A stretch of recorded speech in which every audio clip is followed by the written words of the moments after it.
किसी महान इंसान ने ना एक बड़ी अच्छी बात कही है कि जिसको समय की कदर हो वो सामने वाले व्यक्ति का कभी टाइम वेस्ट नहीं करता। तो सीधा काम की बात पर आते हैं। देखो मेरे पास तुम्हें समझाने के लिए सिर्फ 3 बातें ही काफी हैं जो तुम्हें परफेक्शन तक पहुंचाएंगी। तो पहला ये कि तुम जिस भी काम को सीख रहे हो उसका तुम्हें अपने दिमाग में ना चिंतन करना होगा, यानी आसान शब्दों में बोलूं तो ब्रेन स्टॉर्मिंग करनी होगी। अब इस चीज को मैं तुम्हें एक एग्जाम्पल के थ्रू समझाता हूँ। सो लेट सपोज कि तुम भी एक टिकटॉकर आई मीन एक प्रो वीडियो एडिटर बनना चाहते हो और यूट्यूब पे आकर करोड़ों रुपए छापना चाहते हो मेरी ही तरह।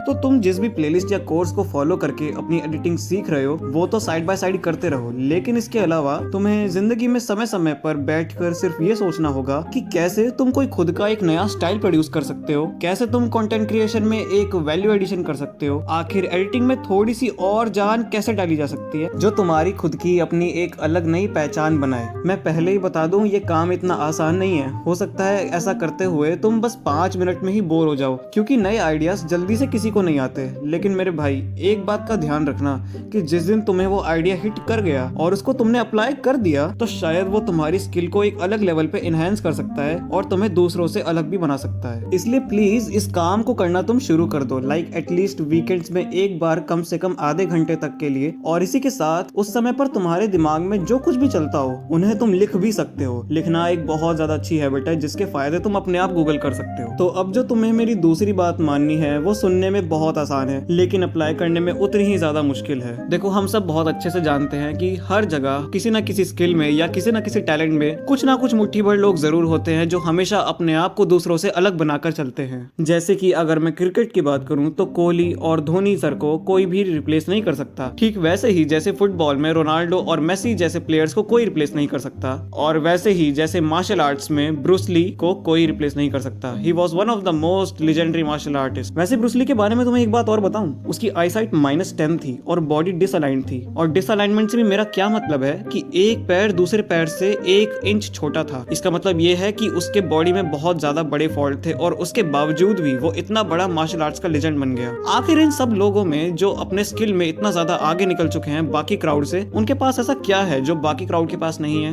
वेल, वो लोग अपने साथ 3 चीजों को हमेशा साथ लेकर चलते हैं और वो है डिसिप्लिन, पेशेंस और कंसिस्टेंसी। और भाई देखो इसमें कोई शक वाली बात नहीं है कि दुनिया में जिस किसी ने भी फोड़ा है उसने हमेशा इन 3 चीजों का सहारा जरूर लिया है। अब जो मैं तुम्हें तीसरी बात कहने जा रहा हूँ उसको प्लीज थोड़ा सा अलर्ट होके सुनना। देखो अब मैं तुम्हें 3 लाइंस बताऊंगा जिनको तुम्हें हमेशा अपने दिमाग में रखना है।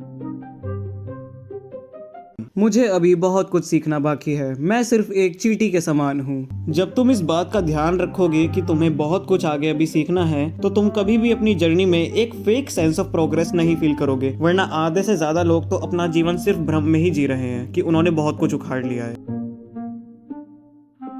मैंने कुछ नहीं किया, ना मेरी इतनी औकात है, मुझे यहाँ तक पहुँचाने वाले सिर्फ भगवान है। तो जब तुम इस लाइन को दोहराओगे तो तुम्हारे अंदर का घमंड पैदा ही नहीं होगा, या अगर आएगा भी तो तुम उसको उसी समय पर वहीं पर खत्म कर दोगे। शायद मुझे बताने की जरूरत नहीं है कि इंसान के अंदर जब घमंड और अहंकार आता है तो उसका सब कुछ उससे छीन लिया जाता है और उसका पतन हो जाता है। शायद यही कारण है बड़े बड़े यूट्यूबर्स का चैनल भी एक समय के बाद जाकर डेड होने लगता है। भाई कर्मा ना किसी को नहीं छोड़ता, देवताओं को भी नहीं। इसलिए चाहे तुम कभी भी अपने काम में कितना ही आगे चले जाना, लेकिन मगर बस घमंड मत करना। और एक जरूरी बात यह कि अपनी नजरें ना हमेशा अपने से ऊपर वालों की तरफ रखना ताकि तुम हमेशा सीखते रहो और आगे बढ़ने की कोशिश करते रहो। मुझे नहीं लगता कि दोबारा कभी इस चैनल पर मैं इस टॉपिक पे वीडियो बनाऊंगा भी, क्योंकि इसके आगे इसमें ना तो कुछ कहने को बचा है और ना ही इससे ज्यादा तुम्हें कुछ सुनने की जरूरत है। तुम्हें अब बस एक्शन लेने की जरूरत है। वैसे मैं एक बात जो तुमसे कहना भूल गया था वो ये कि भगवान को रोज याद करते रहना मेरे भाई, क्योंकि उनकी कृपा के बिना मैं ये वीडियो भी नहीं बना सकता हूँ। अब अगर आगे भगवान की इच्छा हुई तो मैं तुमसे फिर कभी किसी वीडियो में मिलूंगा।